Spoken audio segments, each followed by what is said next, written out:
Gracias por estar con nosotros en el programa En Contexto. Vamos a comenzar con una noticia bien importante. Mediados de esta semana se dio a conocer que la ciudad de Indianápolis hizo una demanda en contra de dos complejos de apartamentos en la ciudad de Indianápolis, entre ellos el complejo de apartamentos La Esmeralda, en donde, por supuesto, viven muchísimas familias hispanas. Yo he recibido a través de mis redes sociales, a través de Facebook y Twitter, he recibido innumerable número de quejas, muchísimas quejas por parte de ustedes, nuestros televidentes, en relación al pésimo servicio, el pésimo servicio que están ofreciendo estas compañías, estas empresas, estos complejos de apartamentos. Entre ellos, por supuesto, el día de esta semana, el miércoles pasado, la ciudad de Indianápolis levantó esta demanda y por muchas razones, entre ellas que están haciendo gastar mucho a la ciudad en el presupuesto para el uso de la seguridad pública. Muchas llamadas por violencia, por inseguridad en esas zonas, además por condiciones insalubres y por otros muchos problemas que se han presentado y del que ustedes obviamente han sido testigos directos y afectados directos.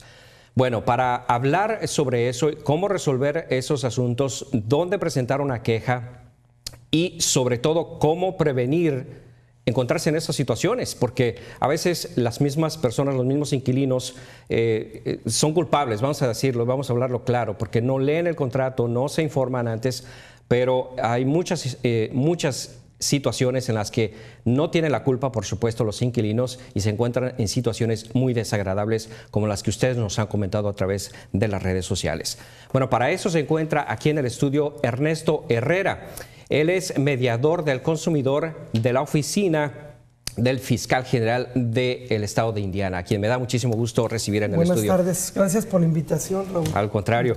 Vamos a comenzar directo, Ernesto. ¿Cómo podemos ayudar a estas familias? Bueno, específicamente en el caso que comentabas de los departamentos La Esmeralda, para ciertos aspectos la Fiscalía no tiene jurisdicción, pero el tipo de quejas se canalizan a la ciudad. Ahí también creo que hay correlación con el Departamento de Salud. Y específicamente en cuanto a problemas que la gente tiene con sus caseros o landlord en inglés que le llaman, hay diferentes canales. Dependiendo del tipo de queja es lo que la persona puede hacer. En lo que respecta a nosotros, quejas que nos llegan constantemente tienen que ver con asuntos del contrato, que no se los respetan, que la persona se salió, avisó como debió de haber avisado y aún así le quieren hacer cargos extras. Eso por una parte. Por otra, la cuestión de sanidad en la vivienda. Eso hay que reportarlo inmediatamente al Departamento de Salud y hay que hacerlo a tiempo, antes de que el contrato avance, antes de que se compliquen más las cosas. Ahora, en el caso, obviamente, de las personas que han vivido, se han encontrado en estas situaciones durante ya mucho tiempo y que han reportado, pero siguen sin hacer nada. ¿Qué más se puede hacer? ¿Cuál es el otro paso más arriba? Bueno, no podríamos hablar de escalar ese problema sin que las instancias apropiadas tomen cartas en el asunto. En este caso, la ciudad tomó esa decisión. En nuestro lado, en lo que nosotros respecta, habría que ver la cantidad de quejas que lleguen, la naturaleza de cada queja y ver si el Estado puede tomar alguna acción. No podemos actuar simplemente ante una queja nada más. Tiene que haber varias, y pues que se analicen, ¿no?, para tomar. Pero lo principal es que la persona haga labor de prevención, que sepa cómo es la propiedad donde va a solicitar la vivienda y inmediatamente identificar qué problemas pudieran existir. Yo no me explico, de todas las personas que me han mandado mensajes, es algo que trato yo de entender, porque son muchos los mensajes en ese sentido, y trato de entender la situación, pero se quejan de que hay chinches, de que la alfombra está mojada porque hay se corre agua por alguna parte, de que hay ratas, de que no les arreglan el aire acondicionado ni en invierno ni en verano, en fin. Pero me llama mucho la atención porque mi pregunta principal es, ¿cómo aceptaste ese apartamento? Exactamente, es la cuestión de la oferta y la demanda, ¿no? Esto ya es cuestión de mercado. Hay lo mismo aplica, por ejemplo, a los automóviles.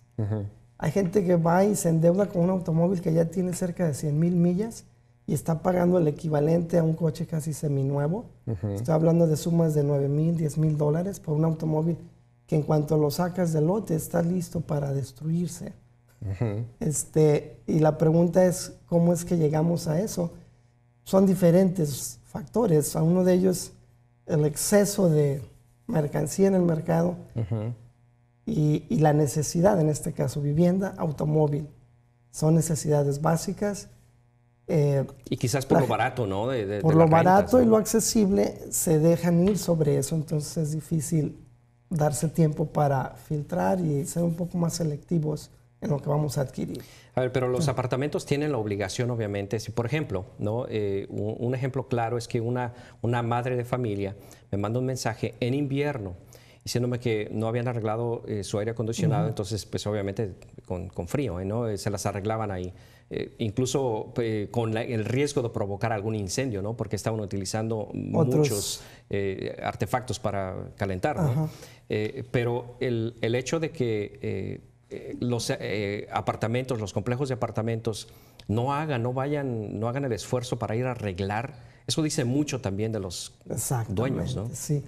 Y desafortunadamente, cuando nos vamos al aspecto legal del asunto, hay infinidad de, digamos, vacíos en los cuales se refugian quien provee el servicio para no darlo de calidad. La cuestión de los tiempos también tiene mucho que ver. ¿Qué cosas se consideran emergencia y cuáles no? Entonces ahí yo creo que falta presión hacia en este caso, la Asamblea Legislativa o hacia la ciudad para que cambien las leyes, para que eso se mejore. Tenemos el website de la Oficina del Fiscal General y ahí está en sus pantallas. Esa es la página web para que ustedes vayan. Incluso hay una sección en español, ¿no? Sí. En la que pueden ustedes buscar más información. ¿Qué más pueden encontrar ahí? Además, por supuesto, información de cómo levantar esa queja, ¿no? Sí, me gustaría abundar un poquito en la función de la agencia. Claro que sí, por favor. La Fiscalía, que en mi vocabulario le llamaríamos Procuraduría General de Justicia del Estado, pues su principal razón de ser es defender los intereses del Estado. Sin embargo, paralelamente ofrece otros servicios a los constituyentes, a todos los residentes en el Estado, que tienen que ver con protección al consumidor, tienen que ver con regresarle dinero de cuentas olvidadas, tiene que ver también con la lista de privacidad telefónica, que tú registras tu número para que no te molesten ciertos tipos de vendedores. Y de eso vamos a hablar también el día de hoy, ¿no? Exacto. Y luego su sección de investigación para fraude a Medicaid y a otras y a otro tipo de gente agencias con licencia, personal médico, gente que tiene licencia para contratista en ciertas áreas de la industria.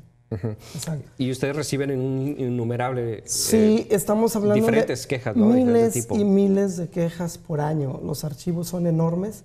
Mucha gente a veces dice cuál es el propósito de una queja, ¿verdad? A veces las quejas pues son codificadas en diferentes tipos y la gran mayoría se van a lo que es mediación, que es tratar de resolver esa disputa sin recursos legales. Sin embargo, nosotros, la agencia, necesita saber de ese océano de quejas, de lo que está pasando ahí, para saber en qué punto los establecimientos, los negocios, los profesionistas están incurriendo en faltas ya, las cuales son sancionadas por el Estado.